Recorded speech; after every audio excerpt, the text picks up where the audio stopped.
So, for all listeners, this is another friend that I've encountered from my coaching journey. So, I have Priya with me, and the first thought that both of us got connected to was on the sustainability as a topic, and then I'd let Sangeeta start off with her passion. Sorry, Priya start off with her passion for sustainability.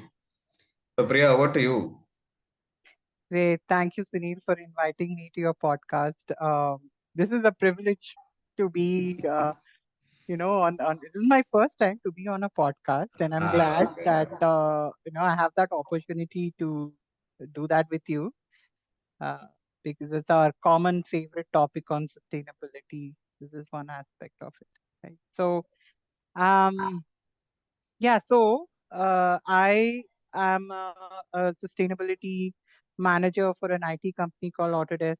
Um, I lead their initiatives for APAC, and sustainability as a topic has been associated with me and my life like since my childhood. Like, Fantastic. this is as far as I remember. Uh,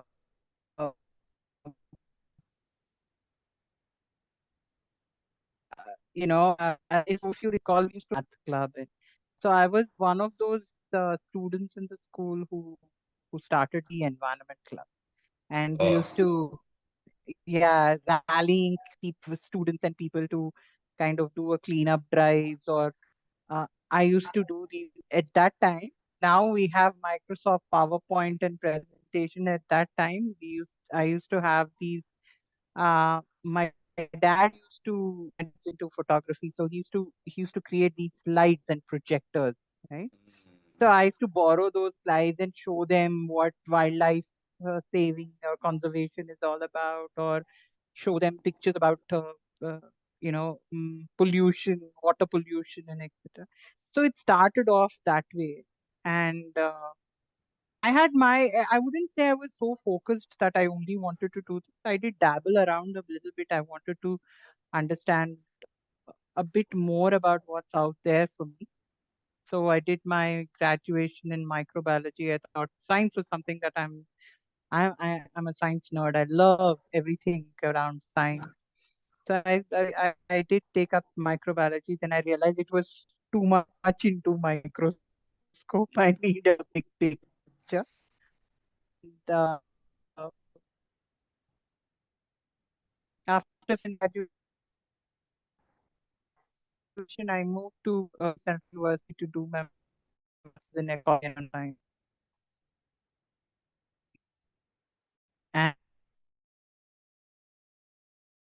And there's no looking back after that.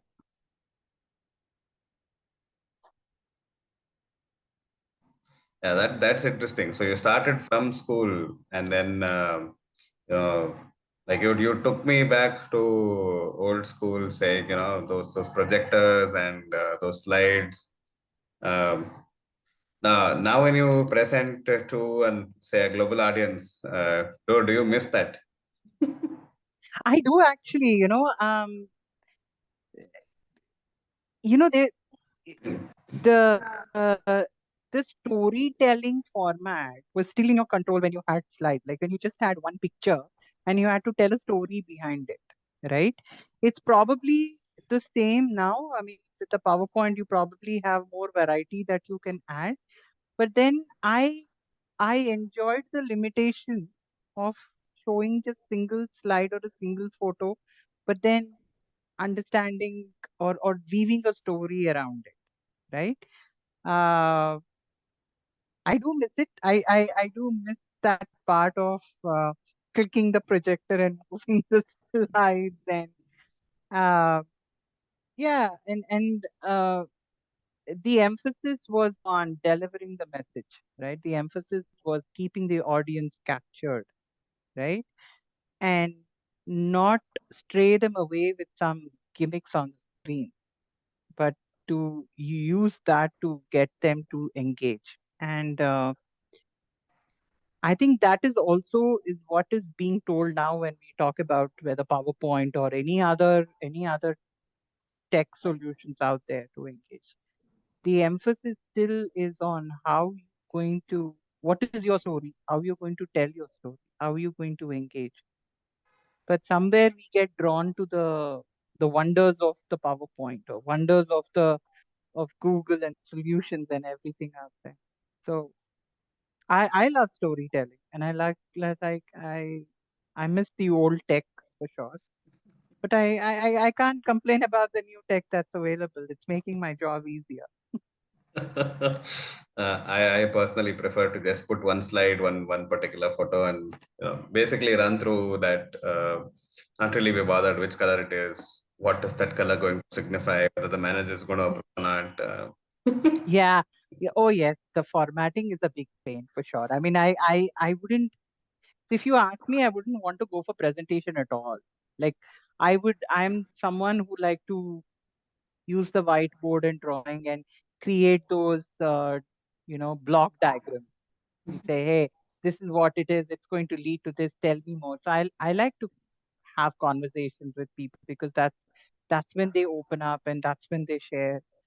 Uh, and my job offers me that opportunity because what I do allows me to engage with so many companies across APAC, uh, understand and individuals and their journey in the sustainability space.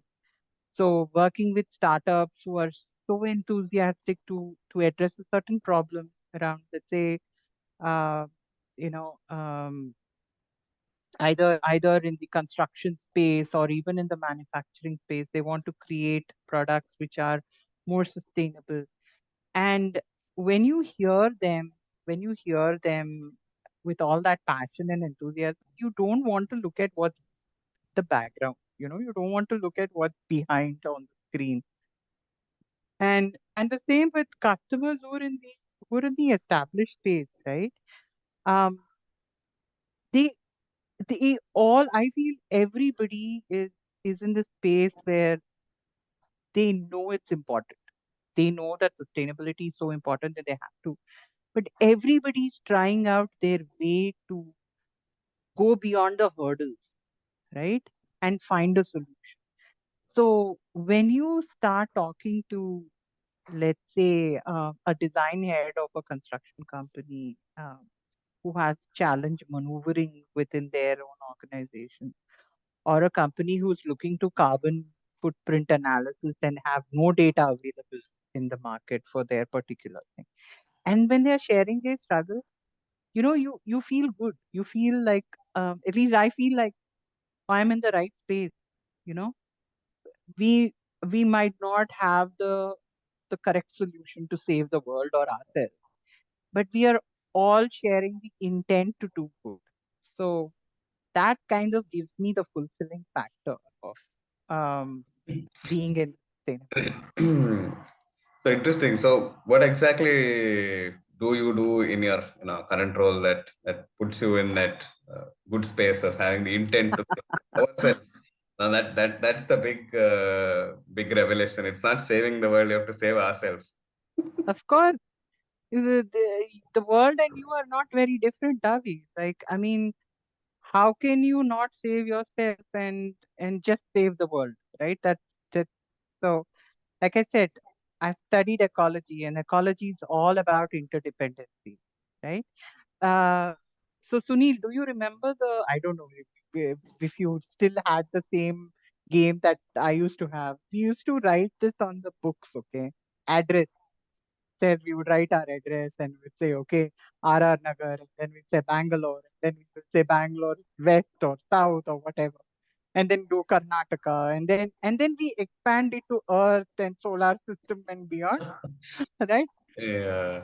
No, you don't remember. You're not from the generation playing that game, but I'm sure that there are many out there who remember that game. So I I I believe that sums up our connect with the world, right? So our address is goes beyond what's on the postal stamp. Yeah. Uh, and my work is to identify what's the common area that we are working with, right? What's the uh, where do our intents come together? So my work at Autodesk is a design software company, and it- the- they're extremely proactive in the sustainability space. They believe that you have an intent and you have an idea to on sustainability, right? Or and whether even if it is and we have even if it could be a green building or a green product, anything, then we are here to help you with the solutions, the digital solutions that help you achieve that, right? Uh, More than this, so it is very easy to get drawn away the solutions part and sustainability as a space. Uh, there's one which is solution and there's one which is mindset.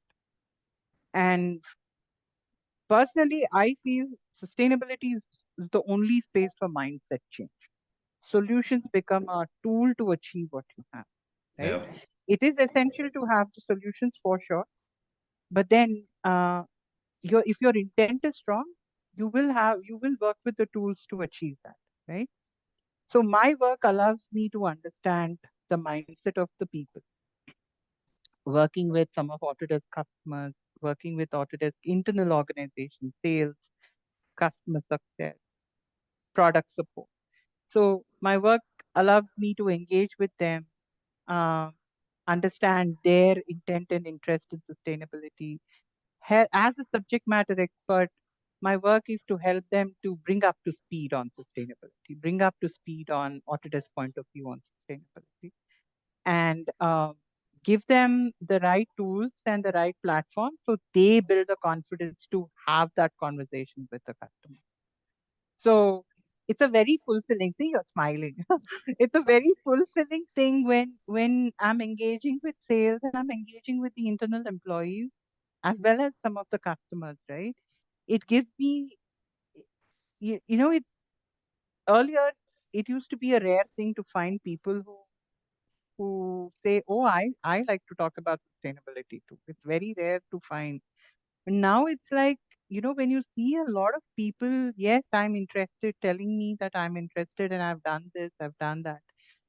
Yeah, we've come a long way from what sustainability was looked upon. Like I remember in my school, I was teased whenever I used to talk about waste management. I was like, "Oh, you might get a job in municipal corporation."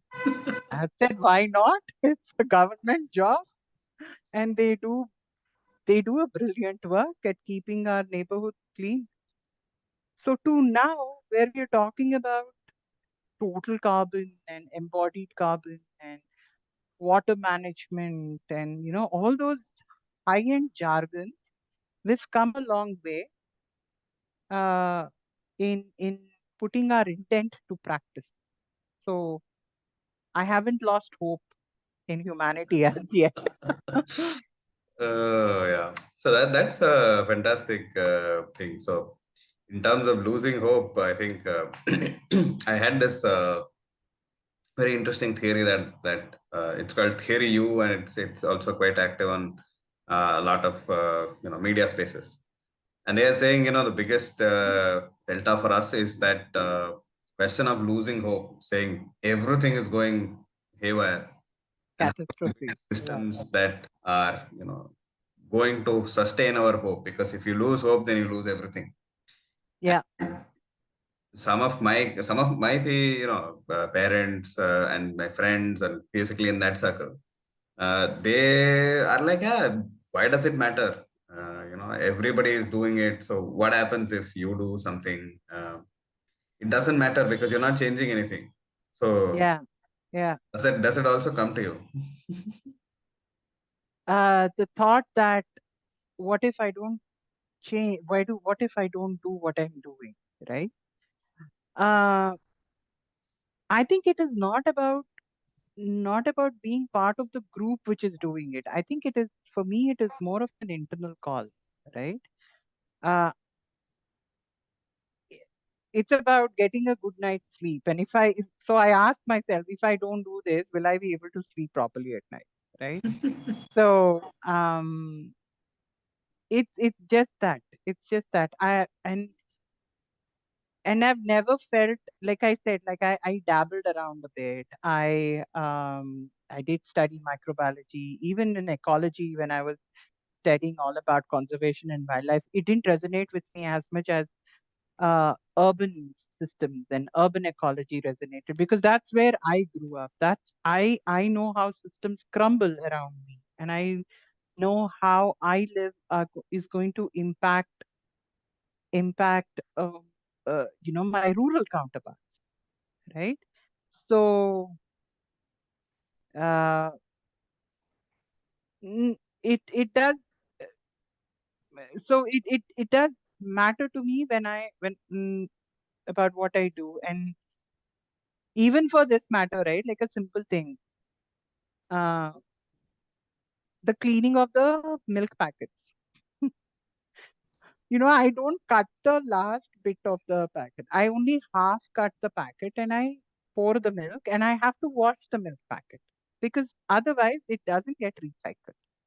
For that matter, even your dosa batter packets and so does it matter? I mean, like there are so many others who are not cleaning it and it's anyway going to go into the landfill. The fact that mine also went into landfill is more scary for me than I am part of the many who's anyway doing that part, right? So, and also, there's something really nice that I read the other day, or it's doing rounds on social media. It's it's just one straw in the ocean, right? And then the next line says, "Set the billion people," right?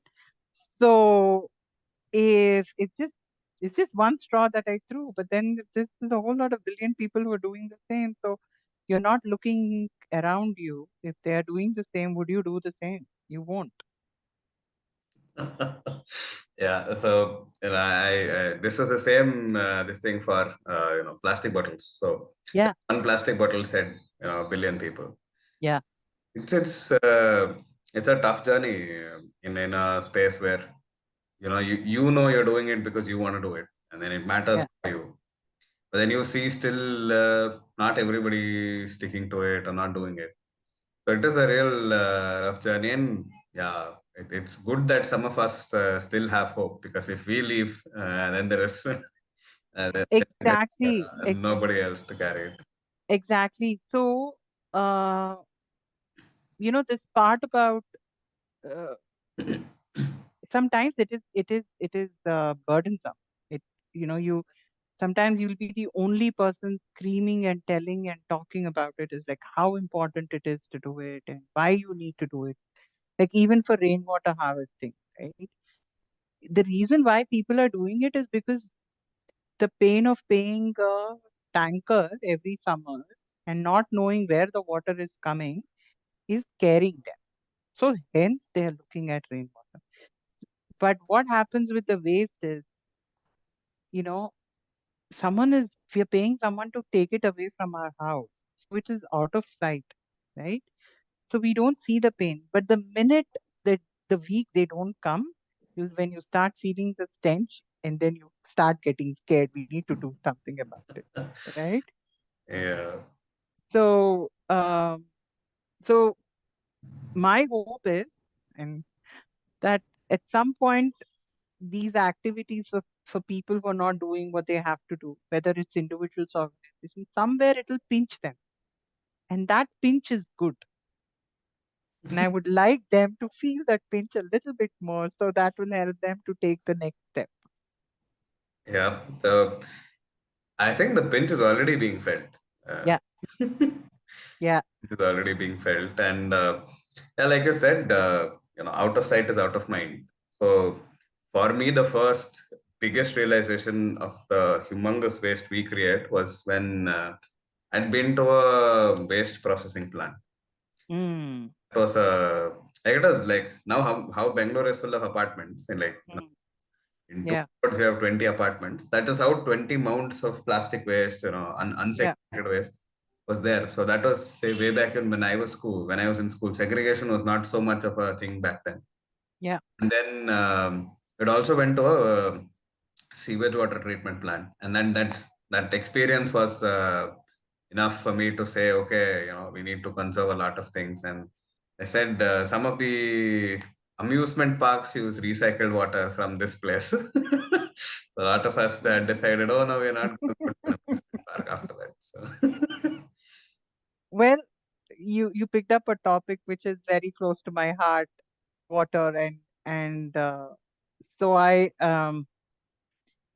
have my specialization in urban water management, and when you talked about the going visiting to a wastewater, and I did that in my as part of my master thesis. I visited some of the ETPs, which is effluent treatment plants, which are usually found in industries, and also STPs.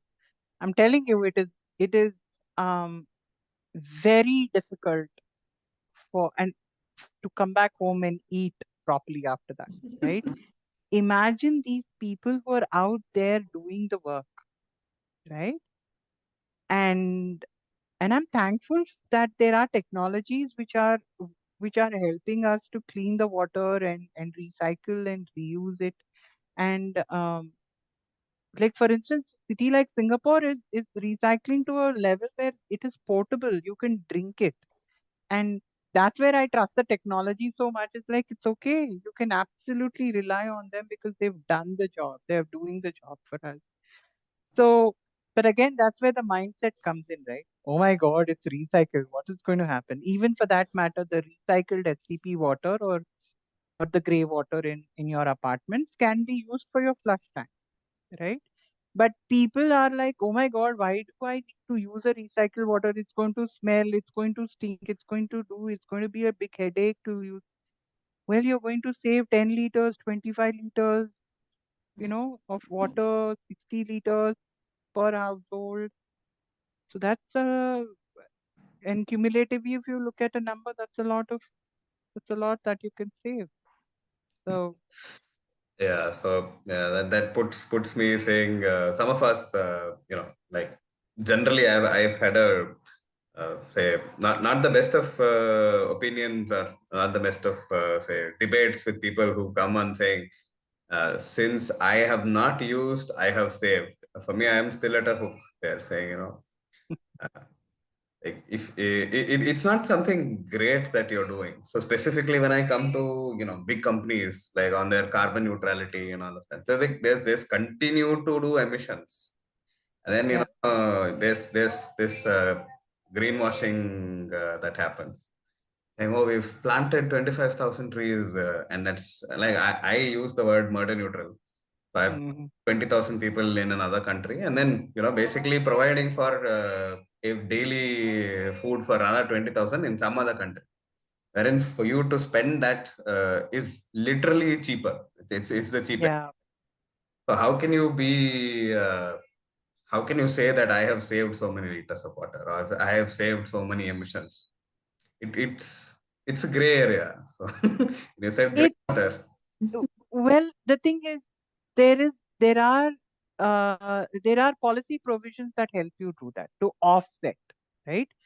You can own, but the thing is, you can only offset after you do a bit of reducing, right? Like it can't be an easy way out. That okay, since I am for instance, there's this whole thing about sustainable forestry, right? Every tree they cut, they plant four saplings. So there is the dependency on the wood is there across the world. In some countries, it's more.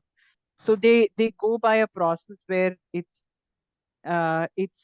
go by a process where where they have to cut a certain amount of wood and they are planting a certain amount. So similarly with fisheries, also, right? You are regulating your harvesting fishing in such a manner that you don't harvest more than what is required. And our traditional practices, they used to do that. They used to only fish when at a certain periods of the season, a certain periods of the month, and not on the other times. And they knew why, and they used to follow that. But we somehow lost that knowledge of of how things work. And to an extent, I will blame the technology. because it gave us the sudden boost of, oh, we can do it all the time, or we can do it more because we want to grow, that we want to build, we want to develop and evolve. And so that's where we lost sight of where we need to be, right? Um, and to your point about greenwashing, it is it is pretty much there. Uh, I'm not saying it is a universal thing. Like, I'm not saying that everybody does it, but I'm saying that there are organizations who talk more and do less, but there are also organizations who do more and do not talk at all, right? Uh, I think we need to have and we need to learn from each other. I mean, like, I would like to personally want to know, eh, like, to hold an organization or an individual who's talking about sustainability so much, then I would like to use it against them, like saying, "Oh, you spoke so much, then what is stopping you from doing it?" Right? Similarly, like, certain difficult questions we ask in coaching is like, "Okay, so what is stopping you from doing it?" Right? So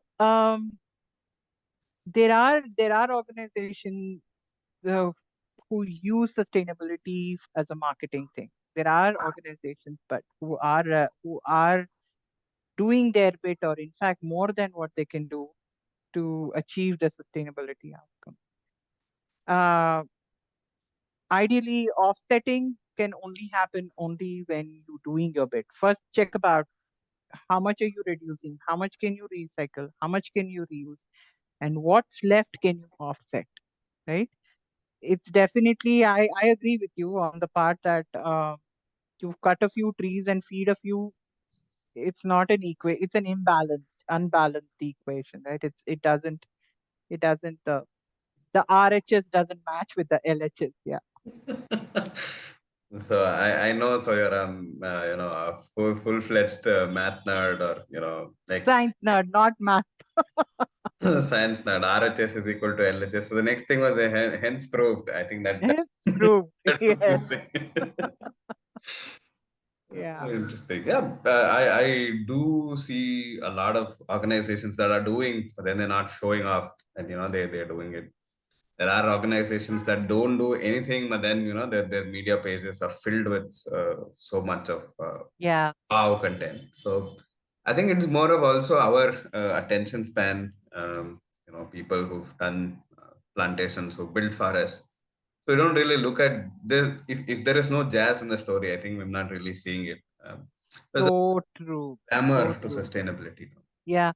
So there's another angle to it, right? Of course, all that media wants is, they think, or even all the people want. I wouldn't just put it on the media alone.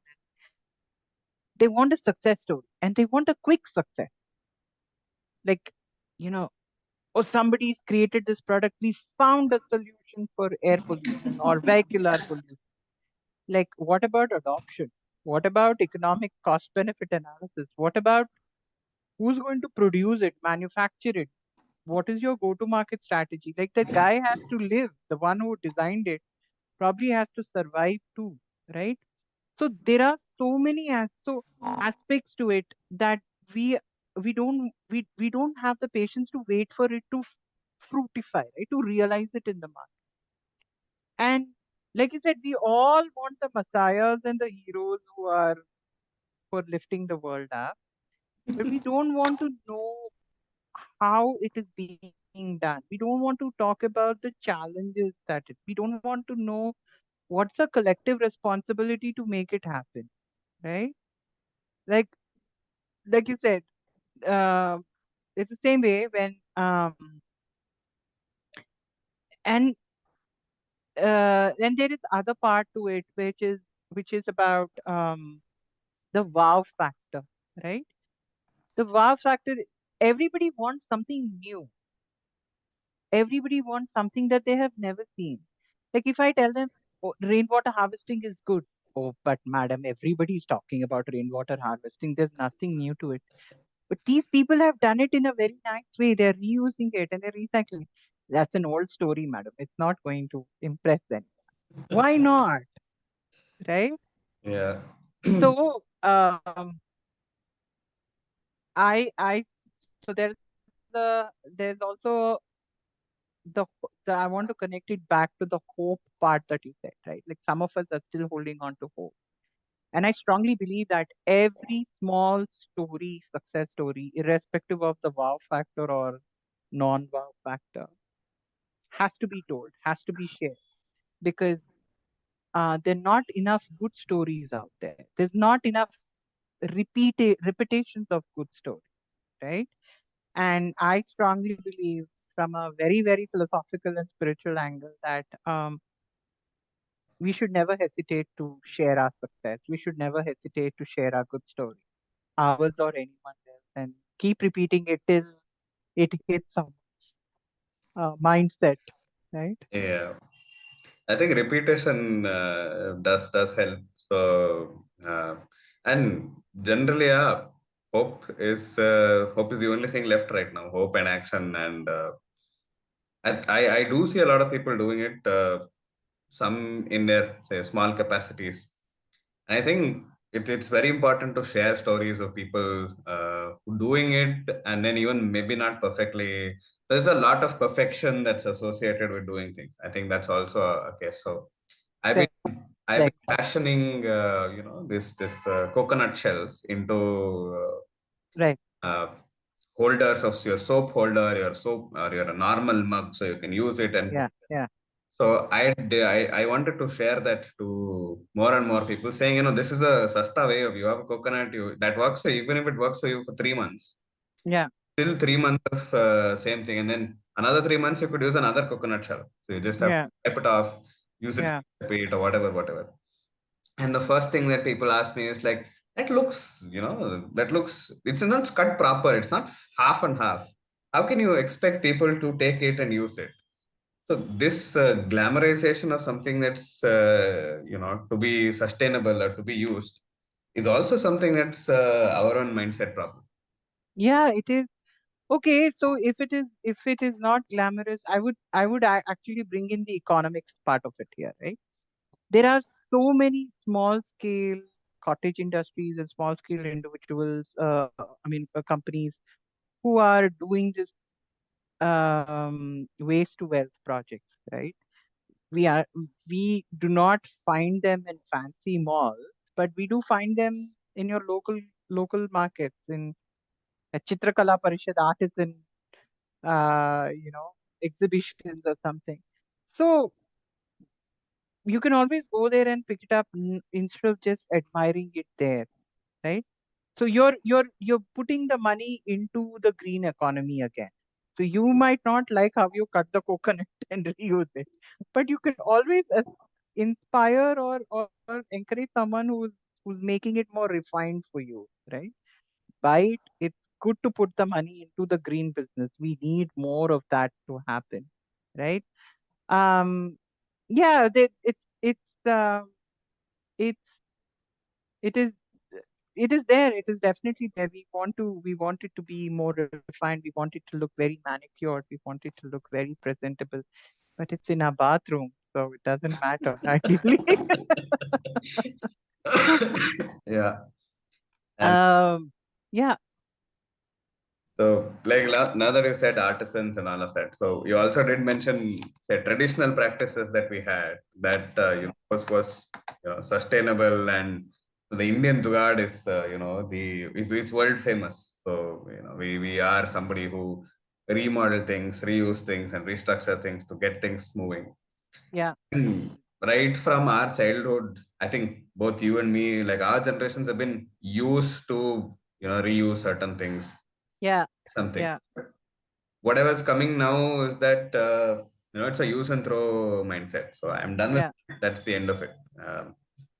And Yeah, it's more lucrative. Like for instance, I broke my monitor screen the other day, uh, and yeah, I know, my bad. But so I checked if I can replace the panel, and then it says, "Madam, you can get a new your TV laptop. with it." Yeah, I don't want it. I want to replace because I like I like that the screen is big, and I'm I might want to, I don't mind spending the same amount to get the panel, but I want the machine, the same machine in my house. So, and we don't question ourselves if that is what we want. Like we immediately get into the cost benefit analysis and say, oh, this is cheaper, right? And uh, why can't we, I think before we get into the cost benefit analysis, we should ask, okay, what is it that I really want? What is the overall thing? Where is this machine is going to go when I like I like it bothers me if there's a machine that's broken down, even a small thing. I don't like to throw it in the dry waste. So traditional practices that we had since our time was, there was a Raddi guy who used to come home. He used to buy metal, he used to buy plastic and newspaper and glass, right? That is a system that is still relevant in Indian scenarios, right? Uh, so, and we used to get money for it, yeah. It was so good, right? We never used to throw once in a week dry waste, people coming and throw the stuff in a way. We used to sort it out. My mother clearly used to sort the glass bottles, the pickle bottles and the jardis aside, broken. And we, when the guy comes, we used to sell it to him. He used to give us money, or we used to get some new vessel for it. We used to have it. Yeah. So when this sad, one of the things for for the sustainability professionals to also to be blamed is when this whole concept came from waste to wealth. The minute the concept comes, it's such a linear motion. Then the technology comes, then the product comes. Everything goes in as a new product dump in the market. We, I think there is a need to assess um, how does the technology or the concept fit into your traditional system, and that is important for adoption. Like when you and me are buying something, we want to see if it fits our lifestyles or not, right? Yeah. Similarly in the market, uh have you read the book Small is Beautiful or Small is Oh. Possible? Yeah. So it's a book by E.F. Schumacher, right? And Mhm. i- is these both the books, and uh, and he talks about how essential the technology fit into the market, or for me, I would extend it to even concepts, right? Should be such that the way we pick our shoes, it should fit your feet, not your feet fitting the shoe, right? So, uh, so for this Raddi system is one such example where I think we kind of not give them enough attention. That particular ecosystem can be strengthened to align it to the larger concepts or larger initiatives around recycles and uh, but we believe the economy can only grow when a high level entrepreneur comes in with a bank funding or a bilateral funding coming in, and that's how we do not see these set of people who've been running the system for the country all along, right? Making them more inclusive into your economic machine is what going to help us adopt the sustainability practices better. Yeah. Uh, like so many things. Like, for example, I was wearing the dresses that my elder brother was wearing, and then my dresses were then passed on to somebody else. Toys True. passed on from one place to another. Yes. We had books, literally, like, 10 generations old, 10 years old books still accessible and giving it. So I Correct. remember from my school, every year they used to give us an atlas as if the map changed every year. I know. Every year they used to give an atlas, and I know for sure there are 600 kids with me who went to the same school. And there were Yeah. 600 atlases, so there are 6,000 atlases like over a period of 10 years. Yes. Yes. The map didn't change. Nothing has changed. It's the same book. It's the same book that continues. It's the same book that is. Uh, and yeah, we don't think like I remember my childhood. My storybooks used to come from a second-hand bookstores on in the Sunday market. It was one of my best memories. I used to go with my chickappa to this particular place in Hyderabad, and we used to we used to just walk down the road along the footpath. We used to find these amazing books, My Tinkle, or even the Phantom comics, or Oh yeah. all of them were hand bound books. Like I used to pick one, and I used to put the old books cardboard onto it, and then I used to stitch it up, right? uh I don't see that. I so even now I'm going and buying books, but I think the pleasure of holding a pre-owned book, someone has written some notes on it. It's so amazing, isn't it? Absolutely. Yeah, and like the joy with regards to reading is also something that's also dwindling. So it also needs hope, just like how sustainability, I know. joy of reading is also something that's dwindling. And yeah, now that you got the whole topic of childhood, so my podcast is not complete without a childhood story. Ah, okay. So, what are some of your, big adventures growing up?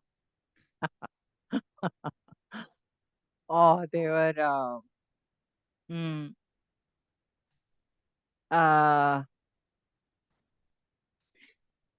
so I mean I think as far as childhood is concerned, we I've had I've had a very fulfilling one. I've got two siblings, three siblings, in fact, two sisters, so three girls household. And my father never raised us like girls. You need to behave this way, to behave that way. So our Sundays used to be on my father's bike to some trek up, just explore your neighborhood. And at that point, Hyderabad, that's where I come from, had certain areas which were still not constructed. So we could climb up the hill, we could walk down the road, walk down the neighborhood, or go to a nearby park and spend the entire day, Sunday, just doing nothing.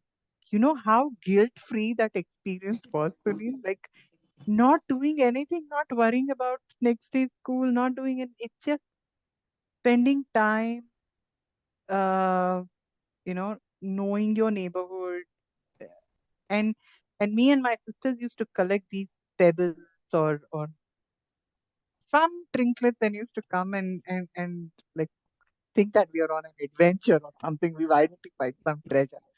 So one of my best memories from childhood is how I used to spend my Sundays with my sisters and my father. That was the day that my father used to dedicate his entire day with us. We used to spend the day in the park. We used to go for boating. We used to just just chill for the whole day and used to come back home in the evening tired, right? Um, it's one of my best memories, of course. Yeah, so like that was an age where, I think no TV was involved, no mobile phones were involved, no video games were involved. Exactly. I wonder what was I remember this, okay. So a couple of years ago, me and my family, we visited my sister in Andaman. So my sister and my brother-in-law settled in Port Blair.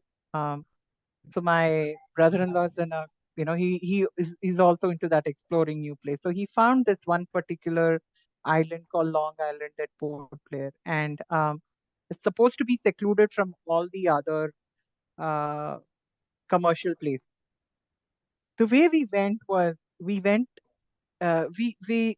the ferry to that island, so we had to take the road. So which means we went in a bus, we went into a ferry, then we stayed overnight at a certain place in Andaman, and then we went back on a ferry to reach that Long Island. And that is a secluded island, mind you. There's just like one school and maybe less than 100 households. There is no mobile connectivity there. And I was like, this was a whole beach to to ourselves and we were just sitting there wondering, what if something happens? What's happening in the outside world? What is that we don't know what's going on? But it was amazing to not to feel connected to the phones.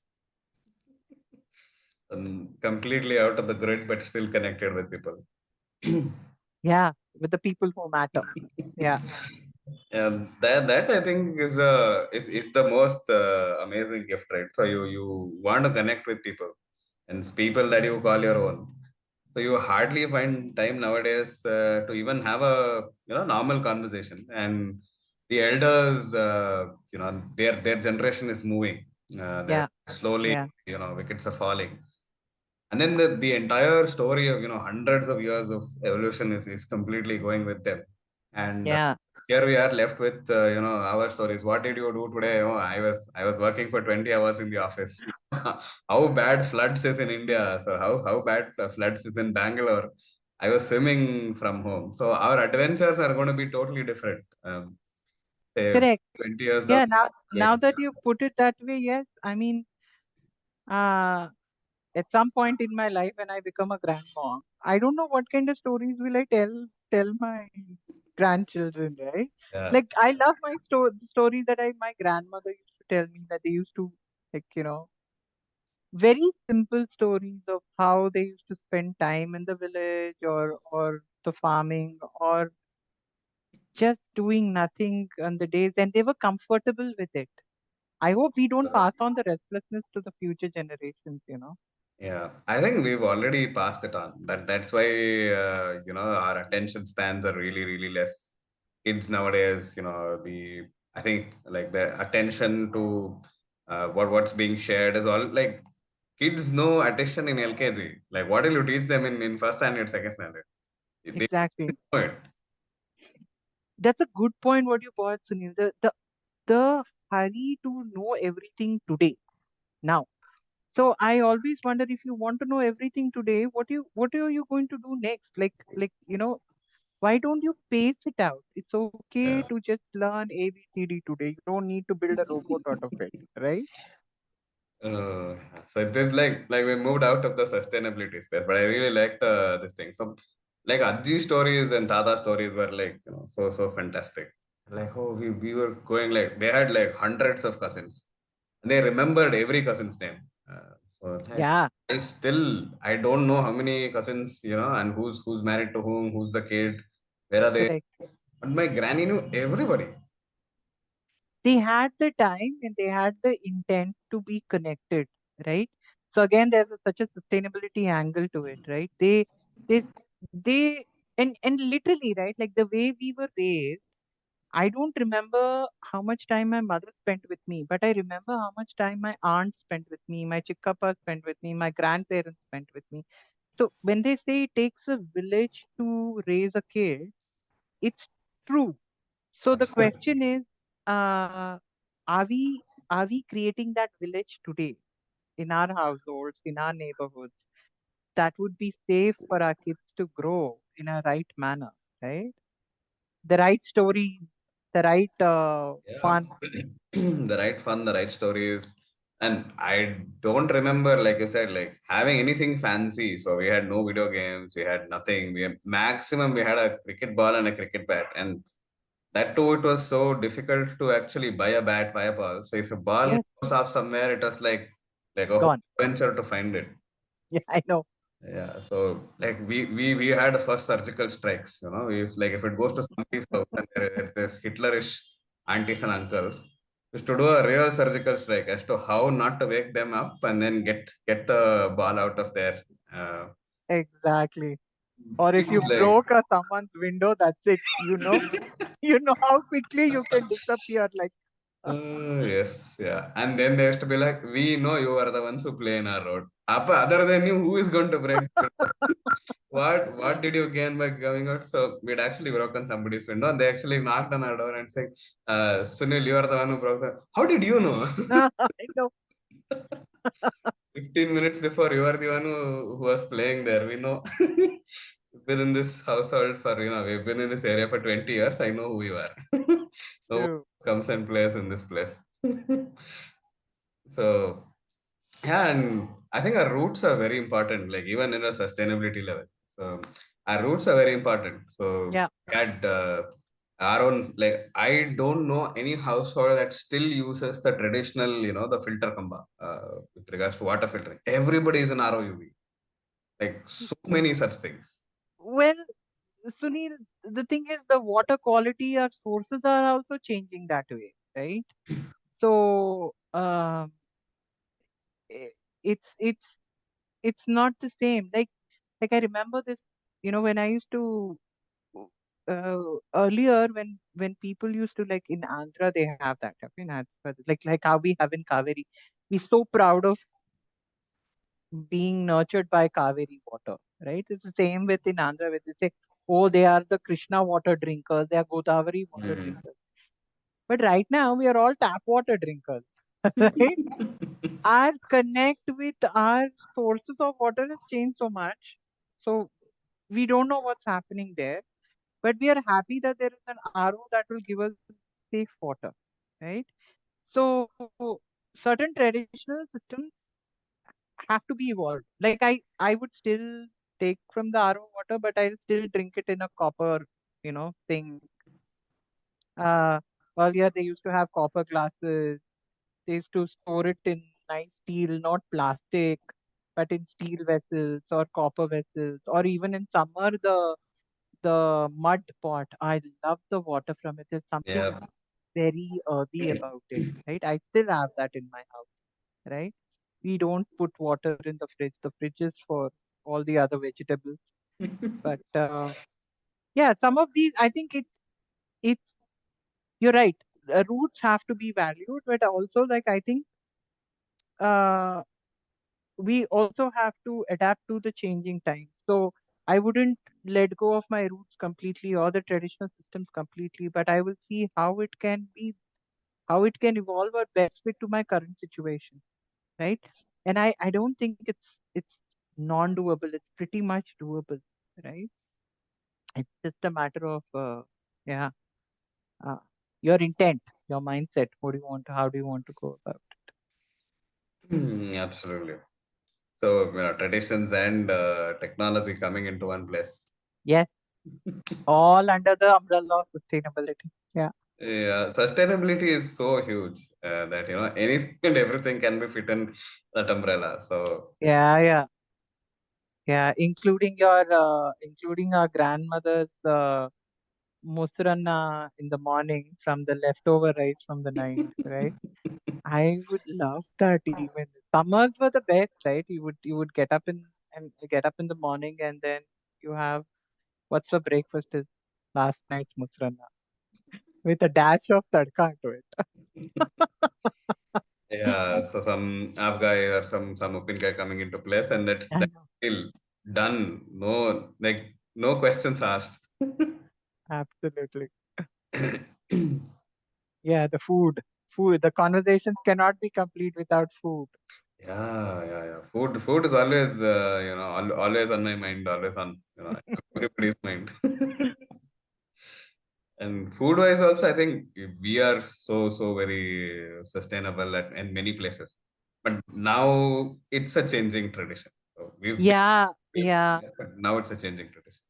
So that's an entire topic over the evening coffee, Sunil. Like how our food systems have changed and evolved, and how are we going back to what it was? Like suddenly the fad of millets, right? Suddenly rice is a bad guy in your plate. Is the villain. Why should it be a bad? Why should it be bad, or why is it a villain in our plate? I mean, yeah, that's an entire conversation in itself. Like how how it is evolved, why did we stray, what are we coming back to? You know what? Actually, it is the reviving of the traditional food systems is what is giving me hope that we can still salvage our present, future, and everything around sustainability. Because yeah, it yeah, it we how much whatever keto diet and thing that we do or any other diet fads come. The only thing that will give us pleasure and satisfaction is Mothranna at night. I'm a typical South Indian for that matter, right? Or Anna Saru that will after a long day. You don't want anything else, right? I know, I know, humble Mosrana and Anna Saru is going to beat pizza, pasta, cakes, uh, Everything. Even any the day. green salad for that matter. I'm not going to go and pick a bowl of salad if I'm like really Oh having a yeah, bad day. yeah, yeah. I know. Like for me, like I've been growing up in a phase where food at home has been so good that whenever I go to another restaurant and like this is suppo. I know, This I don't want to eat. I don't want to pay 400 rupees to eat suppo. I can go to Hopcoms and get it for 10 rupees and do it. I know, true. And the quantities, my God. So I, like this, very small thing, 400 rupees. And I'm like, okay, 400 rupees, I can eat 20 things like this. 400 rupees, my weekly vegetables, certain percentage of weekly vegetables will come in. Yeah. Yeah. Come to think of it, I used to run like 100 MB data for 1.5 months. Hmm? I run 2 GB a day. So it was possible then. And, our pocket money then was 5 rupees, per I know, max 5 rupees. I know. I remember, so since you said childhood thing, from my school when I would take the public transport and my mother used to give me some change for the ticket and all. So whatever the 25 paisa, 20 paisa that was left, so weekly once I used to get this ice cream stick, huh, the orange one. Save it up to have that one ice cream in a week. Wow, it was so such small things, but it just That's so small things. beautiful Yeah, I know. memory. Yeah. Now, Swiggy, that's it. End of story. You don't know where it is from. It will come to your desk and then you can eat it and then that joy. It become easy. I think yeah, the one lesson out of all the memories that we share is that there was an effort involved, and it is that effort which makes that task very or that activity very sweet. The whole longing and building the effort to that, Yeah, right? The instant noodle wala scenario is not really giving us that satisfaction that we are craving for, right? absolutely. Naji was saying, like, recently she was here and she was like, this Obbatu and all of that was once a year feeling. So now it's Hmm. 4 bars and there are like 7 to 8 hooligan everywhere you go. Yeah, yeah, Just stop there, eat, and then come back.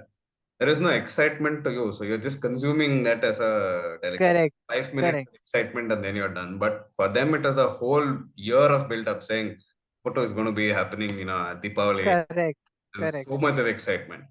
Yeah. Even though it was like hardly any amount that you spend, but then the whole year you would be like, okay, next year I'm going to eat this. Like after Every festival had a certain sweet or a certain delicacy attached to it, and it was done only then, only right? then.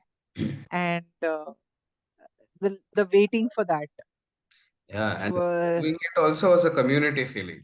I yes still remember, this sakrachu that you do with for Sankrant. Sankranti. I used to be like, okay, this one if it breaks, it's for me. So I wanted so much of excitement. Yeah. So like we used to get Kabinjale, like 100, like 10 to 15 were there for one house. And then Mm. we had like Muttaji house and there are like a lot of siblings. So it was used to come there and then used to come to us and then used to come to our house. And then I used to like basically Kung Fu Panda it. So eat the full I know, I know, meal. I know. That's how And we used to eat, right? I mean, it was oh, no fancy crushes. We used to eat it with hand and everything going sticky afterwards. all over the place. And then if you drink water, then it's another nightmare after that. I know. Yeah. That's fun. So Priya, so any closing thoughts with regards at least to the podcast? We can continue conversation after that. Um, no, no, I think we've had a really good conversation on topics that that are pretty close to my heart, right? And yeah, like the um yeah, like you rightly said, the sustainability thing is goes beyond the scientific uh, angle to it, but it goes much deeper into our roots of how we grew up, our families, our traditional systems, our neighborhoods, and everything. So, um, yeah, I think as long as we keep that alive in us, right, Sunil, there's hope, faith, and everything to the work. Like, I don't think I'll ever give up faith or hope in humanity ever. There's this. I've just lowered my expectations on people on what they deliver. But it's for own good. And also I've been mindful of the fact that everybody has their own evolutionary path, right? It's a matter of having patience to wait for them to realize. So yeah, I believe in people. I believe that the world can take care of itself for sure. But I think I'm more bothered about we taking care of ourselves. So Yeah. yeah, good luck to everyone and who's sharing our sentiment and our thoughts, and hopefully we will connect over the years or days sometime. Yes. So what's meant to be is meant to be. Correct. Absolutely. Cool. Thank you, Priya. So thank you for coming on to your first podcast. There is a lot more to talk. I think we can switch off the recording and then continue with that. Of course. Yes, let's do that. Thank Yes, you so much for inviting me to your podcast and making my first podcast happen, Sunil. absolutely. So first coaching hour, then first coaching podcast. Yes. Yes.